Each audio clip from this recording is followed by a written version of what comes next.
আজকে আমি আপনাদের জন্য নিয়ে এসেছি মজাদার এবং সহজ লাচ্চা সেমাই দিয়ে মজাদার পিঠা। আপনার ঘরে যদি লাচ্চা সেমাই থাকে তাহলে চটপট মেহমান বসিয়ে রেখে এই পিঠাটি একদম জলদি তৈরি করে নিতে পারবেন অনেক সহজেই। আসসালামু আলাইকুম everyone, welcome to Mehnus mom's kitchen. একদম সহজভাবে এই পিঠাটি তৈরি করা যায়, কোনো রকম ঝামেলা ছাড়াই একদম চটপট অল্প উপকরণ দিয়ে এই পিঠাটি তৈরি করে নিতে পারবেন। তার জন্য আমার লাগছে লাচ্চা সেমাই। এখানে আমি 1 প্যাকেট লাচ্চা সেমাই নিয়ে নিয়েছি, দেখতেই পাচ্ছেন। তারপর লাচ্চা সেমাইটাকে আমি হাত দিয়ে ভালো করে একটু গুঁড়ো করে নিয়েছি। মিষ্টির জন্য এখানে আমি দিয়ে দিব 1/3 কাপের মতো চিনি। যারা মিষ্টি খাবার একটু বেশি পছন্দ করেন, 1/2 কাপের মতো চিনি ইউজ করতে পারেন। 1/4 টিস্পুন খুবই সামান্য পরিমাণ লবণ দিয়ে দিয়েছি। মিষ্টি খাবার অবশ্যই লবণটা ইউজ করবেন। 1/4 টিস্পুন এলাচ গুঁড়া দিয়ে দিলাম, ডিমের একটি আষ্টে গন্ধ থাকবে ওটি চলে যাওয়ার জন্য। 2 টেবিল স্পুন গুঁড়ো দুধ দিয়ে দিয়েছি। সেই সাথে এখানে ইউজ করলাম 1/2 কাপের মতো একদম ফ্রেশ নারকেল কুড়া। একদম ছোট করে নারকেল কুড়াটা ইউজ করবেন। এরপর এখানে আমি দিয়ে দিয়েছি একটি বড় সাইজের বা লার্জ সাইজের ডিম। আর আপনাদের একদম স্মল সাইজের ডিম হলে 2টি ডিম ইউজ করবেন। 2টি ডিম একসাথে দিতে যাবেন না, একটি দিবেন তারপর পরবর্তীতে আরেকটি ইউজ করবেন। আমি যেহেতু এখানে একটি বড় সাইজের ডিম ইউজ করেছি, তাই বড় সাইজের ডিমটা একসাথে দিয়ে ভালো করে সবগুলো উপকরণ মিশিয়ে নিয়েছি। সবগুলো উপকরণ হাতের সাহায্যে ভালো করে মিশিয়ে নেওয়ার পর চিনি যখন গলে আসবে, অটোমেটিকলি দেখবেন এটি বাইন্ডিংয়ে একদম পরিণত হয়ে যাবে। ভালো করে মিশিয়ে নিতে হবে। মিশাতে মিশাতে আপনাদের কাছে আমার একটাই রিকোয়েস্ট, আমার রেসিপি যদি আপনাদের কাছে ভালো লেগে থাকে তাহলে ফ্রেন্ডস অ্যান্ড ফ্যামিলির সাথে অবশ্যই শেয়ার করবেন, লাইক কমেন্ট সাবস্ক্রাইব করতে একদমই ভুলবেন না। আর আমার ফেসবুক পেজটা ফলো করে দিয়ে যাবেন। দেখতে পাচ্ছেন একদম মুঠো বেঁধে আসছে। তারপর এটাকে আমি 5 মিনিটের জন্য রেস্টে রাখবো। 5 মিনিট রেস্টে রাখার কারণে চিনিটা একদম গলে যাবে। 5 মিনিট পর এরই মধ্যে চিনি সম্পূর্ণভাবে গলে গিয়েছে। হাতের সাহায্যে আরেকবার মিশিয়ে নিয়েছি। আমি এই পিঠাগুলো তৈরি করব কুকি কাটার দিয়ে। তার জন্য একটি কুকি কাটা নিয়ে নিয়েছি। এর মধ্যে সামান্য পরিমাণ ঘি মাখিয়ে নিলাম কুকি কাটারের মধ্যে। এরপর এখানে পরিমাণ মতো সেমাইয়ের পুরটা দিয়ে দিয়েছি।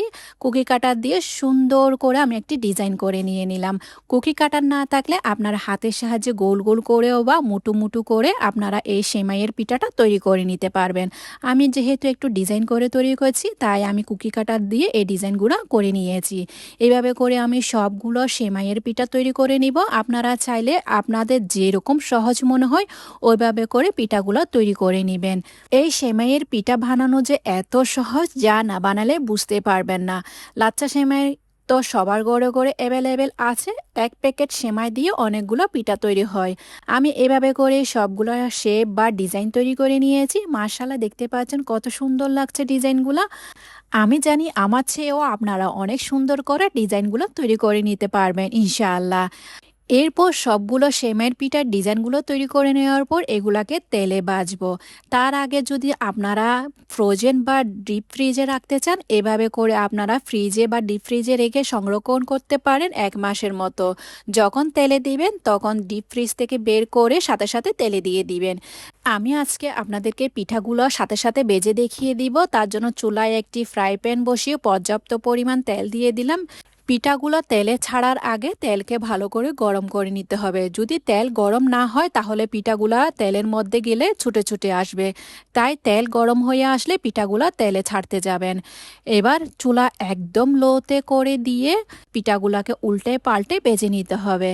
আপনাদেরকে এখানে একটি কথা বলে রাখছি, প্রথমে পিঠাগুলা ছাড়ার আগে তেল গরম করে নেবেন। তেল যখন গরম হয়ে আসবে পিঠাগুলা তেলের মধ্যে দিয়ে তারপর চুলা একদম লো করে দিবেন।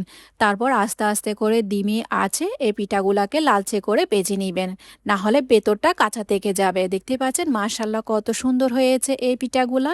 পিঠাগুলা উঠিয়ে একটি স্ট্রেনারে রেখে দিবেন তেলটি সম্পূর্ণভাবে ঝরে যাওয়ার জন্য।